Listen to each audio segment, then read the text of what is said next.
नमस्कार साथियों, सार्थक पहल बदलाव हमसे में पुनः एक बार आप लोगों का स्वागत है। जैसे कि आप लोग जानते हैं कि ये एक चुनावी साल है मध्य प्रदेश के लिए और विभिन्न प्रकार की जो भर्तियों का साल है। कल मैंने एक मैसेज किया था ग्रुप में कि लगभग 1 लाख पद जो है मध्य प्रदेश सरकार जो है वो भर्ती करने वाली है। विभिन्न विभागों के तृतीय चतुर्थ वर्ग श्रेणी के पद भी हमने बताए है? कितने 1 लाख से अधिक। देखा था क्या मैसेज किसी ने? मैं डाला है किसी तो भी ग्रुप में नहीं डाला है? आप तीनों ग्रुप में से कोई भी देखना, एक ग्रुप में डाला है। लगभग 1 लाख भर्तियां जो है वो निकलने वाली है। मध्य प्रदेश सरकार का ये कहना है कि कुछ तो हो हमारे मूल निवासियों का, मध्य प्रदेश के निवासियों का। वो चाहती है कि नियुक्तियों में मध्य प्रदेश के मूल निवासियों को प्राथमिकता मिले। तो इसलिए इन एग्जाम के लिए जो सिलेबस होता है वो मध्य प्रदेश बेस्ड होता है, मध्य प्रदेश पर आधारित ही होता है। जैसे हमने देखा पीएससी वगैरह का जो सिलेबस होता है इसमें 30-35% मध्य प्रदेश के क्वेश्चन आते हैं, लेकिन ये जो एग्जाम होते हैं जैसे पटवारी वगैरह इसमें 50% से अधिक सिलेबस जो होता है वो मध्य प्रदेश का होता है, एमपी का होता है। तो इसी के लिए हमने एक सार्थक पहल की एक पहल है कि हम मध्य प्रदेश को पहले कंप्लीट करेंगे, मध्य प्रदेश को हम ज्यादा पढ़ेंगे। इससे पिछला जो वीडियो था हमारा वो वनों पर आधारित था। हम क्या कर रहे हैं, इसके साथ साथ थ्योरी भी पढ़ रहे हैं और उसके 50 क्वेश्चन जो है अतिरिक्त उसके ऑब्जेक्टिव टाइप क्वेश्चन भी दे रहे हैं। एक वीडियो हमारा थ्योरी का रहेगा, दूसरा वीडियो जो होगा वो ऑब्जेक्टिव क्वेश्चन का, उसी से संबंधित ऑब्जेक्टिव क्वेश्चन का होगा।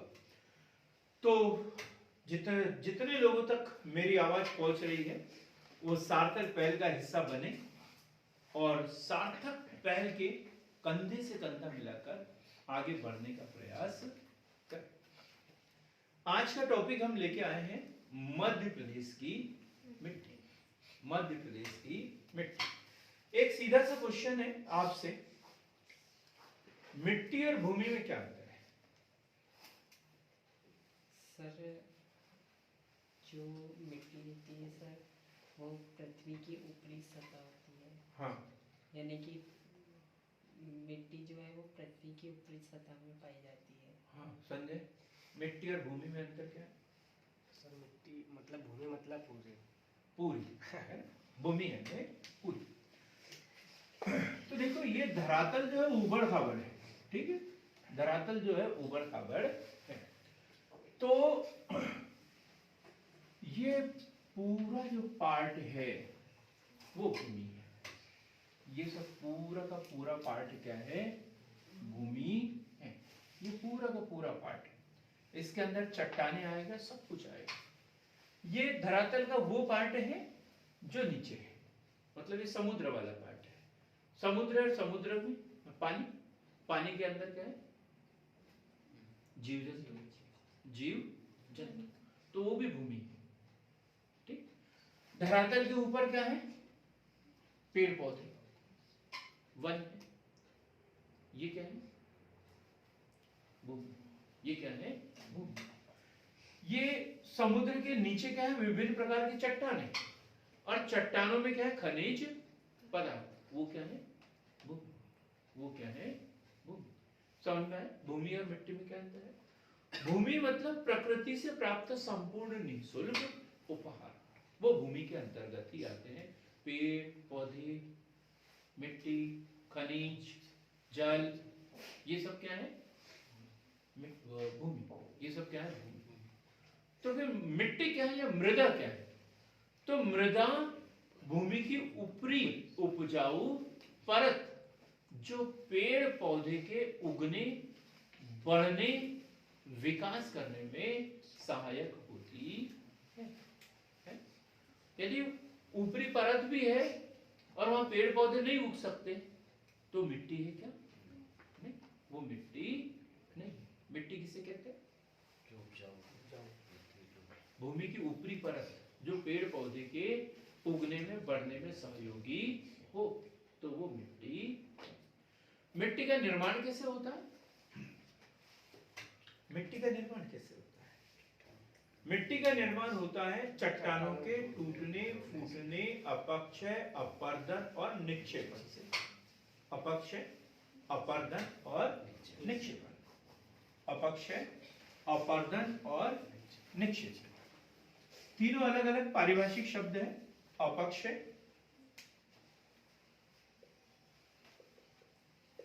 अपरदन और निक्षेपण। ये चट्टान, ठीक, और ये क्या है? सूर्यतप। क्या है? सूर्यतप। सूर्यतप चट्टानों के ऊपर पड़ता है और वो क्या, चट्टानें चटक जाती है, टूट जाती है। टूट जाती है तो क्या हो गया? ये अपक्षय। वो क्या हुआ? अपक्षय। वही टूट गई, वहीं पर टूट गई तो अपक्षय है। अब क्या हुआ? बारिश हुई और ये जो चट्टानों के टूटे टूटे भाग थे वो इधर आके बहने लग गए। यहां से उठ के अब वो कहां चले गए? ये इधर आ गए। ये क्या हो गया? अपक्षय। चट्टानों का हवा पानी के माध्यम से कटकर बहकर दूसरे स्थान पर चल, वो क्या कहलाता है? अपक्षय। अपरदन क्या कहलाएगा? अपरदन। अपक्षय क्या? चट्टानों का टूटना फूटना, वहीं के वहीं। और वो हवा पानी के माध्यम से कटकर बहकर उड़कर दूसरी जगह चले जाए तो उसे क्या कहते हैं? अपरदन। ठीक। और फिर क्या हुआ? बहते बहते अब क्या हुआ? नदी यहाँ पे गिर गई, आई यहाँ पे, और यहाँ पे पूरा का पूरा जमा हो गया। एक जगह जमा हो रहा है तो उसे क्या कहते हैं? निक्षेप। उसे क्या कहते हैं? निक्षेप। जैसे हम देखेंगे काली मृदा का निर्माण। काली मृदा का निर्माण कैसे होता है? बेसाड़। ठीक। उसी प्रकार जलोढ़ मृदा का निर्माण कैसे होता है? नदियों के द्वारा बहाकर लाए गए निक्षेप है। तो ये अलग तरीके से है। मिट्टी वही है, लेकिन उसके जो घटक हैं उसमें कम ज्यादा होते रहते हैं और उसके कारण उसका कलर बदलते जाता है और नई मृदा का नाम हम दे देते हैं। अब एक लेटराइट मृदा के बारे में पढ़ेंगे। लेटराइट, लेट यानी क्या होता है? ईट के कलर की मृदा, लेटराइट मृदा की बात कर रहा है। इसमें क्या होता है? ये उन क्षेत्रों में पाई जाती है जहां बारिश बहुत अधिक होती है। अब मध्य प्रदेश के दक्षिणी जिलों में हमने देखा, बालाघाट वगैरह, इनमें क्या होती है? बारिश बहुत ज्यादा होती है और मिट्टी हल्की है। वहां पर मिट्टी कैसी है? हल्की। नीचे चट्टाने और ऊपर बहुत पतली परत जो है लाल मिट्टी की है। बहुत तेज बारिश होती है तो उसके कारण उसके जो खनिजांश होते हैं वो बहुत गहराई में पहुंच जाते हैं, नीचे पहुंच जाते हैं, ऊपर हल्की मृदा भर रह जाती है, निक्षेपण हो जाता है, वो लीचिंग होती है। क्या होती है? लीचिंग। क्या होती है? लीचिंग। मिट्टी के जो पोषक तत्व होते हैं उसके नीचे की ओर चले खिसक जाते हैं। ठीक, बहुत अधिक बारिश के कारण तो ऊपर कुछ बचता ही नहीं है। जो कार्बन वगैरह जो पौधों को चाहिए वो मिलता ही नहीं, तो अनुपजाऊ हो जाते। तो इससे कौन सी मृदा बनती है? लेटराइट मृदा। तो हम एक एक चीज को बड़े डिटेल में पढ़ेंगे, लिखने का काम हम थोड़ा कम करेंगे, आपको समझते चलना है। तो सबसे पहले हम मिट्टी क्या है ये परिभाषित करें। तो धरातल की ऊपरी परत, धरातल की ऊपरी परत जो पेड़ पौधों को उगने व बढ़ने के लिए जीवांश तथा खनिजांश, क्या? जीवांश और खनिजांश। जीवांश कौन से है? कार्बनिक। और खनिजांश क्या है? और कार्बनिक। कार्बनिक और अकार्बनिक पदार्थ प्रदान करती है मिट्टी कहलाती है। मिट्टी कहलाती है। मिट्टी चट्टान तथा जीवांश के मिश्रण से बनती है। मिट्टी चट्टान तथा जीवांश के मिश्रण से बनती है। दो घटक है मिट्टी के, ये है जीवांश और खनिजांश। ठीक। अब हेमंड बेनेट इसने मिट्टी की बड़ी अच्छी परिभाषा दी है। मिट्टी क्या है? हेमंड बेनेट भूमि के तल पर पाई जाने वाली भूमि के तल पर पाई जाने वाली असंगठित पदार्थों की वह ऊपरी परत जो मूल चट्टानों तथा वनस्पति अंश के योग से निर्मित होती है।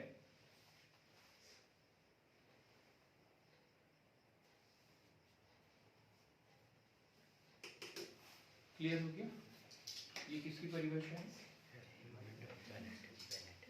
Hammond Bennett. अब हम पढ़ेंगे मध्य प्रदेश में मिट्टी, मध्य प्रदेश की मिट्टी। कोई बता सकता है कौन करता है ये वर्गीकरण, मिट्टियों का वर्गीकरण?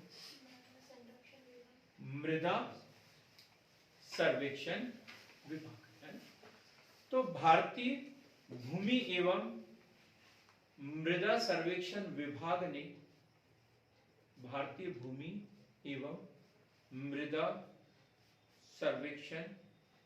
विभाग ने मध्य प्रदेश की मिट्टी को 5 भागों में वर्गीकृत किया है। कहां पर है ये विभाग?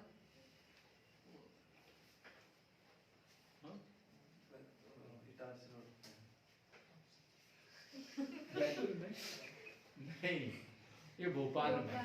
ठीक, हाँ, यहाँ पर भी हर जिले में होता है। वो मिट्टी की जांच केंद्र होता है, लेकिन हम बात कर रहे हैं भारतीय मृदा विज्ञान संस्थान। भारतीय मृदा विज्ञान संस्थान भोपाल में है। ये क्वेश्चन पूछा जाएगा, पूछा भी गया है। वैसे भूमि परीक्षण केंद्र, मिट्टी परीक्षण केंद्र हर जिले में मिलेंगे, लेकिन भारतीय मृदा विज्ञान संस्थान भोपाल में है। इसमें ऑप्शन और भी दिए रहेंगे, जबलपुर दिया रहता है अक्सर, है तो ध्यान रखना बराबर, कहां पर? भोपाल में है। और कितने प्रकार की मिट्टी बताया? 5 प्रकार की। और सबसे पहले हम पढ़ेंगे काली मिट्टी।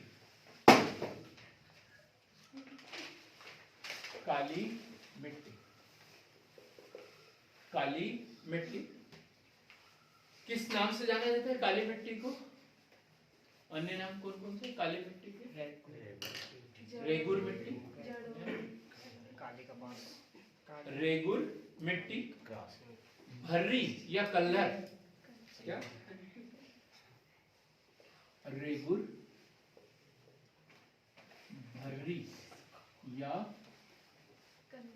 कल्लर, चेरनोजेम और कपास वाली मिट्टी, स्वतः जुताई वाली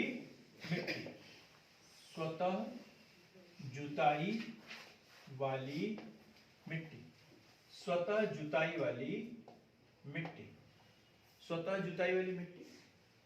रवि सर आप बताएं, जुताई क्यों करते हैं मिट्टी? ताकि मतलब जो ऊपरी परत नीचे चल जाए, नीचे की परत ऊपर चल जाए।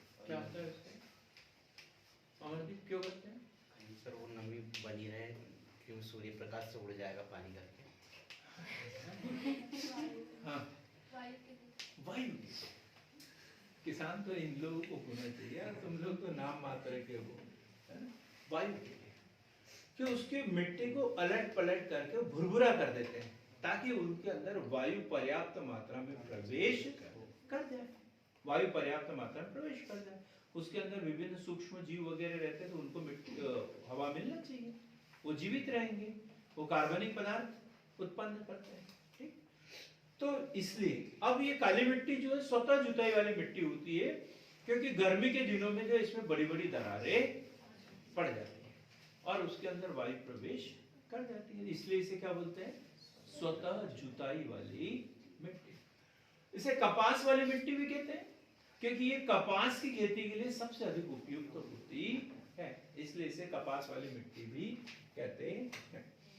तो काली मिट्टी मध्य प्रदेश के संपूर्ण क्षेत्र का 43.44%, मध्य प्रदेश के संपूर्ण क्षेत्र का 43.44%। किसी ने ज्यादा पढ़ा क्या? 47 भी पढ़ा पूरा? हाँ। देखो एकदम फिक्स नहीं है, यही बताना चाहिए, है ना? क्योंकि ये थोड़ा बहुत कम ज्यादा होगा। ठीक? तो किसी बुक में 47 भी मिलता है, किसी बुक में 43 भी मिलता है। ठीक? तो लगभग 43-44% के लगभग में विस्तृत है। कहां कहां पर मिलती है? तो ये देखो, हमने ये देखा, ये मालवा का पठार वगैरह इसमें आ गया पूरा। ठीक, तो मध्य प्रदेश में ये मालवा का पठार, नर्मदा घाटी, विंध्याचल तथा सतपुड़ा घाटियों में पाई जाती है।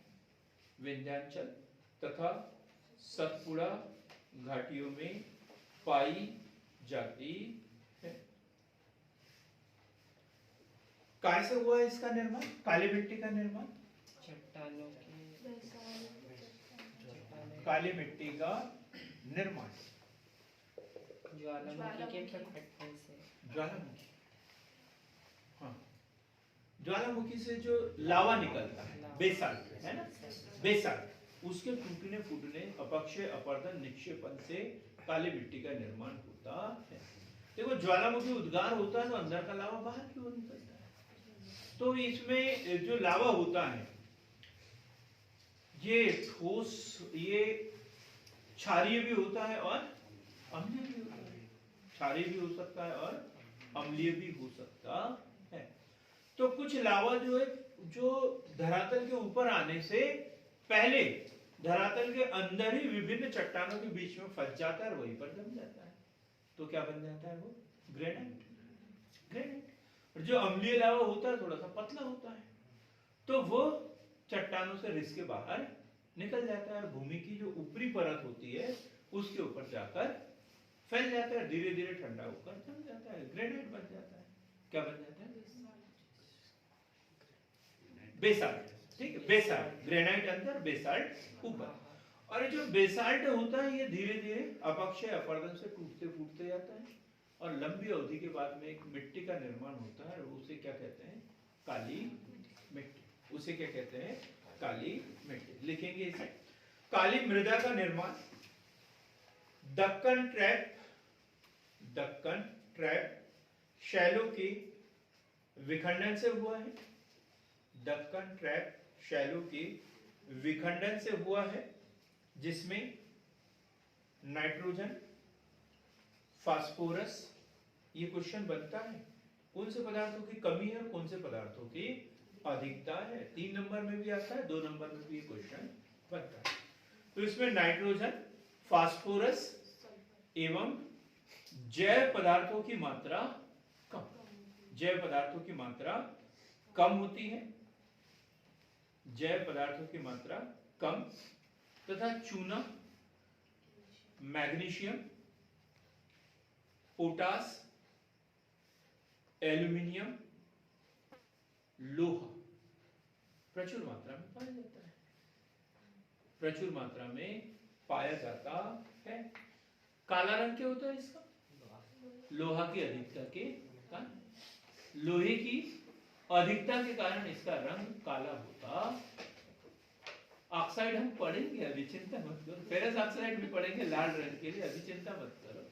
अभी सिर्फ लोहे की बात कर रहे हैं, ठीक। लोहे की अधिकता के कारण रंग काला होता है। इसका पीएच मान कितना? 7.5 से 8.46 तक, 8.46 तक। तो कैसी प्रकृति हुई इसकी? क्षारीय प्रकृति। हमने एक बुक में इसको अम्लीय भी पढ़ा है ना? तो हम इसको मैसेज के माध्यम से हम आपको बता देंगे कि क्या है, या आप लोगों ने एकदम कहीं अन्य बुक में कुछ स्पष्ट किया हो तो मैसेज बॉक्स में अवश्य लिखे कि ये है। दोनों प्रकृति की होती है दोनों। अब सीधी सी बात है, 7.5 से 8.6 तक है तो इसकी प्रकृति तो बदलेगी। कपास, सोयाबीन, गेहूं, कपास, सोयाबीन, गेहूं, ज्वार, चना, जौ, सरसों की खेती के लिए प्रसिद्ध है। अब देखो, जैसे मालवा का पठार, यह काली मिट्टी का क्षेत्र है। तो मध्य प्रदेश का सर्वाधिक कपास भी वही उत्पादित होता है और सबसे अधिक सोयाबीन का उत्पादन भी वहीं पर होता है। और ये दोनों फसलें कहाँ में होती है? काली मिट्टी में होती है। अब इसमें लोहांश की मात्रा के आधार पर इसे 3 भागों में बांटा गया है। गहरी काली मिट्टी, गहरी काली मिट्टी, दूसरा साधारण या मध्यम काली मिट्टी, और तीसरा छिछली काली मिट्टी।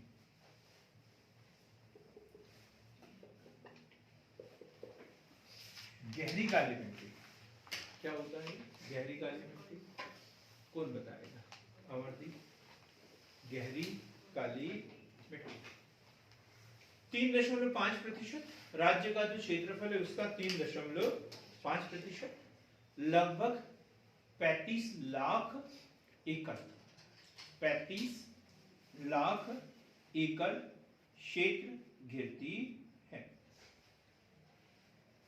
गहराई 1 से 2 मीटर तक। इसकी गहराई कितनी? 1 से 2 मीटर तक। उपजाऊ काली मिट्टी है। और कहां पर मिलती है ये? आपने क्या बोला रवि सर? नरसिंहपुर। ठीक है, नर्मदा घाटी पूरी काली मिट्टी के लिए है ना। नरसिंहपुर भी आएगा, होशंगाबाद भी आएगा, हरदा भी आएगा, नर्मदा घाटी पूरी लिखेंगे इसमें। नर्मदा घाटी, मालवा और सतपुड़ा के पठार, जैसे आपका बैतूल बाजार सतपुड़ा का तो है, सतपुड़ा के पठार में ये मिट्टी देखने को मिलती है। तो 2-3 बातें लिखी हमने, कहाँ मिलती है, क्या प्रकृति है, कितनी है। तो 3.5%, 35 लाख एकड़, 1 से 2 मीटर तक गहराई तक ये पाई जाती है। और कहाँ पर? नर्मदा घाटी, मालवा और सतपुड़ा का पठार। अब है साधारण या मध्यम काली मिट्टी। इसे उथली काली मिट्टी भी कहते हैं, नहीं तो इतने से में गड़बड़ हो जाएगा। मध्यम, साधारण या उथली काली मिट्टी। मध्य प्रदेश का लगभग 37% भाग इसके अंतर्गत आता है। सबसे ज्यादा यही मिट्टी पाई जाती है। ये देखा हमने बनाया, साधारण काली मिट्टी। लगभग कितना? 37% भाग, 400 लाख एकड़ भूमि, 400 लाख एकड़ भूमि। गहराई कितनी होती है इसकी? उसकी क्या पढ़ी थी अपन ने? 1 से 2 मीटर। और इसकी कम होती है गहराई, 15 सेंटीमीटर से लेकर 1 मीटर तक। इसकी गहराई 15 सेंटीमीटर से 1 मीटर तक। इसकी जो गहराई है, गहराई 15 सेंटीमीटर से 1 मीटर तक। और इसकी क्या बताया? 1 से 2 मीटर तक, 1 से 2 मीटर तक। अब ये कहां पाई जाती है ये भी बताया, 37%। और कितना, 400 लाख एकड़ कहां पाई जाती है? तो इसमें है मुख्य रूप से संपूर्ण मालवा का पठार और निमाड़ क्षेत्र, खंडवा, खरगोन, बुरहानपुर, और कौन सा आएगा, खंडवा, खरगोन, बड़वानी, बुरहान, निमाड़ क्षेत्र। अब हम पढ़ेंगे छिछली काली मिट्टी।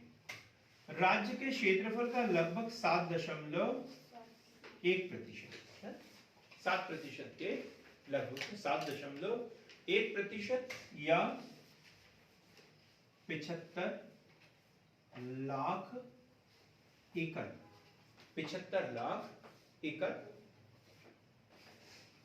यह चिकनी दोमट मिट्टी है, चिकनी दोमट मिट्टी है।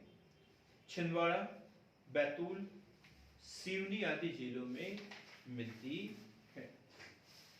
जब बारिश अधिक होती है उन क्षेत्रों में भी ये देखने को मिलती है। दोमट मृदा मतलब, हाँ, समझ में नहीं आ रहा। दोमट मृदा तो वैसे ये देखो, ये चिकनी दोमट मृदा है? जो बहाव वाले क्षेत्र जो होते हैं वहां पे जमा हो जाती है। हम दोमट मृदा अलग से पढ़ेंगे, उसमें और समझ में आ जाएगा। ठीक है, ये काली मिट्टी है लेकिन ये चिकनी काली मिट्टी है। जैसे हम इधर जाते हैं तो देखो लाल टाइप की मिट्टी भी यहाँ इसमें देखने को मिलती है, जिसमें कंकड़ पत्थर कुछ भी नहीं होते, जिसका उपयोग लोग बाग नहाने में कर लेते हैं। तो नहाने के लिए भी मिट्टी का उपयोग करते हैं। चलो ये रिकॉर्ड हो रहा है, उसके बाद में हम इसके ऊपर चर्चा कर लेंगे। ठीक है, तो छिछली काली मिट्टी 3 प्रकार की मिट्टी है, गहरी काली मिट्टी, साधारण या मध्यम काली मिट्टी और छिछली काली मिट्टी। अब हम देखेंगे, ये क्वेश्चन आया था पिछली बार, मध्य प्रदेश में दूसरे नंबर पे कौन सी मिट्टी पाई जाती है? पहले नंबर पे तो काली मिट्टी हो गया, दूसरे नंबर पे सारे लोग यही करते हैं और गलत हो जाता है। भारत में सबसे ज्यादा मिट्टी कौन सी पाई जाती है? हाँ, ठीक है, भारत में सबसे ज्यादा जलोढ़ मिट्टी, दूसरे नंबर पर काली मिट्टी। मध्य प्रदेश में पहले नंबर पर काली मिट्टी और दूसरे नंबर पर लाल पीली मिट्टी, दूसरे नंबर पर लाल पीली मिट्टी। देखो जलोढ़ मिट्टी के इधर सिर्फ चंबल के आसपास के क्षेत्र में जलोढ़ मिट्टी, बाकी ये इधर जो है ये इधर लाल पीली मिट्टी ज्यादा देखने को मिलती है। लाल पीली मिट्टी। दूसरे नंबर पे पढ़ेंगे हम लाल पीली मिट्टी। ये क्वेश्चन एकदम गांठ बांध लेना, लाल पीली मिट्टी दूसरे नंबर पर कौन सी? लाल पीली मिट्टी। लाल पीली मिट्टी का निर्माण प्राचीन, रवेदार और रूपांतरित चट्टानों के अपरदन से। प्राचीन, रवेदार और रूपांतरित चट्टानों के अपरदन से हुआ है। लाल पीली मृदा का निर्माण प्राचीन, रवेदार और रूपांतरित चट्टानों के अपरदन से हुआ है। कुल क्षेत्रफल के लगभग कितने प्रतिशत भाग पर? 33% भाग पर, 33% भाग पर। और कहां पर? संपूर्ण पूर्वी भाग, संपूर्ण पूर्वी भाग। और पूर्वी भाग में कौन से पार्ट? 2, बघेलखंड और रीवा पन्ना का पठार। रीवा पन्ना का पठार, ये रीवा पन्ना का पठार, पूर्वी पठार, बघेलखंड, बुंदेलखंड क्षेत्र में भी मिलती है। ये जो किनारे वाला पार्ट है ये इधर जो है ये सब ऐसे ही मिट्टी हमें देखने को मिलेगी। बघेलखंड और रीवा पन्ना का पठार वगैरह में ये मिट्टी देखने को मिलती है। लाल रंग होता है इसका, लाल रंग। और काय के कारण होता है? फेरिक ऑक्साइड, फेरिक ऑक्साइड के कारण, लोहे के कणों के ऑक्सीकरण के कारण फेरिक ऑक्साइड। लोहे के कारण कौन सा? काला रंग। काला, और इसी का ऑक्साइड बन जाता है, ऑक्सीकरण हो जाता है तो फिर कौन सा? लाल, लाल। लोहे में जंग लगता है, लोहे का कलर तो काला होता है, लेकिन उसमें जंग लग जाता है तो उसका पानी कैसा निकलता है? लाल, लाल निकलता है। तो ये वही है, जंग लगा। ठीक, तो क्या है? लाल रंग लोहे के कणों के ऑक्सीकरण के कारण होता है। इस मिट्टी में उर्वरता कम होती है, उर्वरता कम होती है। क्या अधिक पाया जाता है इसमें? लोहा, एल्यूमिनियम, चूना अधिक मात्रा में पाया जाता है। लोहा, एल्यूमिनियम और चूना अधिक मात्रा में पाया जाता है। नाइट्रोजन व जीवांश की कमी, नाइट्रोजन व जीवांश की कमी होती है। पीएच मान कितना होता है इसका? बहुत कम, 5.5 से लेकर 8.5 तक पीएच मान 5.5 से 8 तक, 8.5 तक भी होगा, 8.5 तक इसका पीएच मान। मुख्य फसल कौन सी होती है यहाँ पर? धान और मोटे मोटे अनाज, ज्वार, बाजरा, कोदो, कुटकी, ये सब होता है। धान वो मोटे अनाज। कौन सी? लाल पीली मिट्टी। इसके बाद हम पढ़ेंगे जलोढ़ मृदा।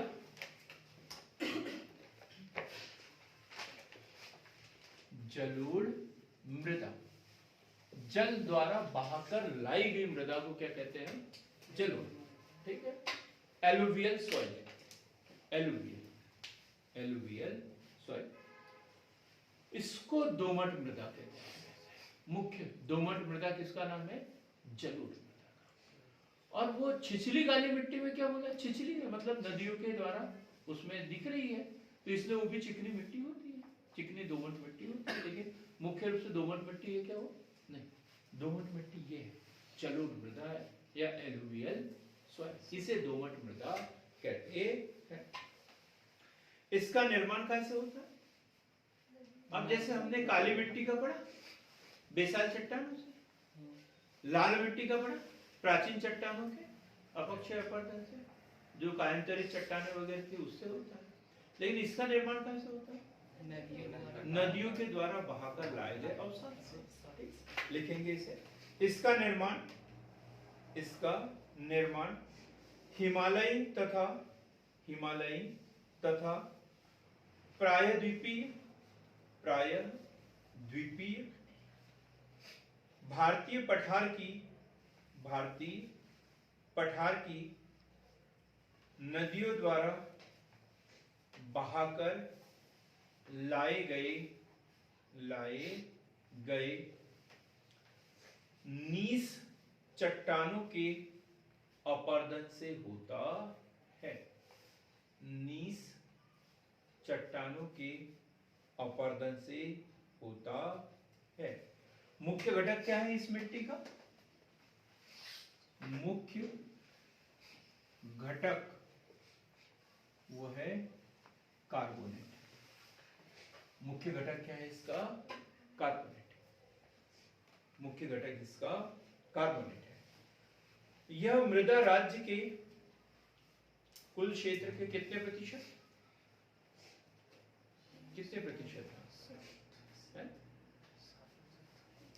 7% भी मिलेगा बुक में, है ना?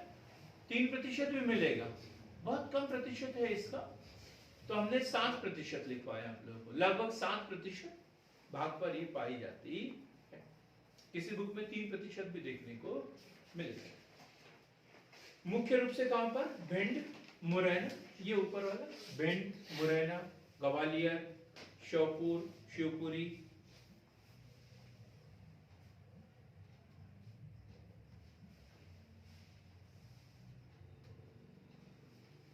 नाइट्रोजन, जैव तत्व तथा फास्फोरस की कमी, पीएच मान कितना होता है 7% के लगभग, पीएच मान इसका 7% के लगभग। वैसे कोई भी मिट्टी पूर्ण रूप से अम्लीय नहीं होती, अम्लीय से क्षारीय होते जाती है, अम्लीय से क्षारीय होते जाती।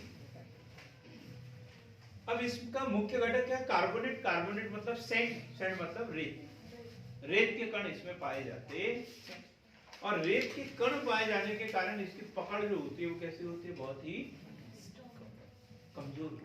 क्या होती है? कमजोर होती है। पानी आता है, जैसे पानी गिरता है बहकर चली जाती है। दरारें वगैरह, बीहड़ वगैरह इसी में तो है, ठीक है। इसका कारण यही है। गली अपर्दन के लिए ये प्रसिद्ध है। ये कोई एक बार क्वेश्चन पूछ लिया था पीएससी ने, गली अपर्दन क्या है, ठीक है, लिखेंगे इसे हम। बालू की अधिकता के कारण अधिक होता है, बालू की अधिकता के कारण अपर्दन अधिक होता है। इसका पीएच मान 7 होता है, मतलब उदासीन होना चाहिए इसका, है ना, उदासीन। पीएच मान 7 है, उदासीन है इसका। जलोढ़ मृदा की उर्वरता अधिक होने के कारण इस क्षेत्र में गेहूं, कपास, गन्ना, गन्ना क्यों उगाया जाता है यहाँ पे?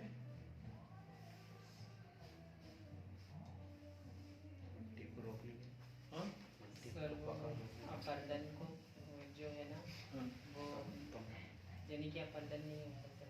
दिमाग जितना दिया है उतना ही चला, ज्यादा नहीं चला। बाकी लोग गमले की तरह बैठे हैं ना, ऐसे नहीं पता तो गमले की तरह चुपचाप बैठे रहो, गलत मत करो। ये पानी वाले क्षेत्र में है ना, सीधी सी बात है। गन्ने को पानी की ज्यादा आवश्यकता पड़ती है, अभी नदियों वाले क्षेत्र में इसलिए खेती की जाती है। सीधी सी स्वाभाविक सी बात समझ में आई? भाई नदियों के द्वारा बहाकर लाई गई मिट्टी है, मतलब नदियां तो है यहाँ पर, सदाबहानी नदियां हैं, तो इसलिए यहाँ जल की आपूर्ति रहती है, पानी मिलते रहता है, तो इसलिए यहाँ पर गन्ने की खेती की जाती है। बात समझ में आ गई? गन्ने की खेती करने का कारण यही है, क्योंकि यहाँ पानी भरपूर मात्रा में मिल जाता। तो गेहूं, कपास, गन्ना इत्यादि फसलें उगाई जाती है। अपर्दन बहुत अधिक होता है यहाँ पर, पहले बता दिए, क्योंकि इसमें बालू की अधिकता होती है, मिट्टी की पकड़ कम होती है बारिश के कारण, और ऊपर से क्या है, ये निक्षेप है, ये जमा किया हुआ है, तो चट्टाने भी नहीं है नीचे, चट्टाने भी नहीं है, तो इसलिए नालियां पड़ जाती है कहीं से भी एकदम, तो बीहड़ बन जाते हैं। क्या बन जाते हैं? बीहड़। क्योंकि अपर्दन तब तक होता है जब तक वो अपने प्राचीन लेवल पर नहीं पहुंच जाते। हमने हिमालयी नदियों के बारे में बताया कि वहां क्या पाया जाता है, कैनियन पाए जाते हैं, खड्ड पाए जाते हैं, क्योंकि नदियां जो है वो अपना पुराना रास्ता ढूंढते रहती है। तो यहाँ पर भी यही होता है, वो पुरानी जगह ढूंढते रहते हैं, इसलिए वहां अपर्दन होते जाता है और खाइया बन जाते, बीहड़ बन जाते हैं, गली अपर्दन वहां पर ज्यादा होता है और नाली का अपर्दन देखने को मिलता है। अब चौथे नंबर पे देखेंगे हम कछारी मृदा। कछारी मृदा, कछारी मृदा। अब यहां से छोटा छोटा पढ़ना है, ज्यादा उतना महत्वपूर्ण नहीं है। कछारी मृदा मध्य प्रदेश में बाढ़ के दौरान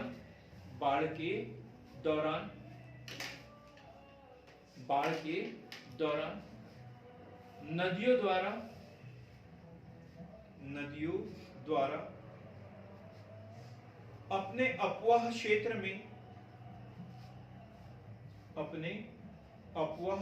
में बिछाई गई मिट्टी कछारी मिट्टी कहलाती है। कछारी मिट्टी कहलाती है। और इस मिट्टी का सबसे बड़ा क्षेत्र कहां पर है?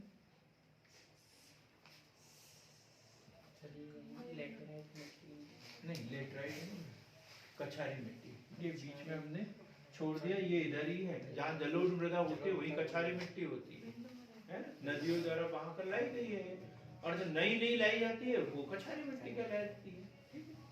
तो ये मिलेगी हमें भिंड जिले की गोहद वो मेहगांव,